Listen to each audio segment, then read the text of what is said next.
সাপ সাপ সাপ করে দেখো পুরো বাড়ি মেতিয়ে গেল। আর এখানে আমার বোন সাপটাকে পাহারা দিচ্ছে, টর্চ নিয়ে বসেছে আর মোবাইল দেখছে আর সাপটাকে পাহারা দিচ্ছে। আর এখানে আমার মেয়ে শুয়ে আছে আর আমার দিদা বসে আছে। আর আমি সাপটাকে দেখে তো অনেকটাই ভয় পেয়ে গেছিলাম, কারণ সাপটাকে ফার্স্টে আমি দেখেছিলাম বাসন নিতে গিয়ে, তো সাপটাকে দেখি।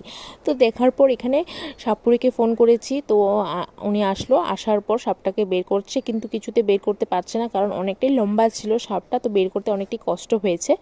তো বের করে নেওয়ার পর সাপটা অনেকটাই রেগে গেছিলো আর মানে ছোবল দেওয়ার চেষ্টা করছিল সাপুড়েকে।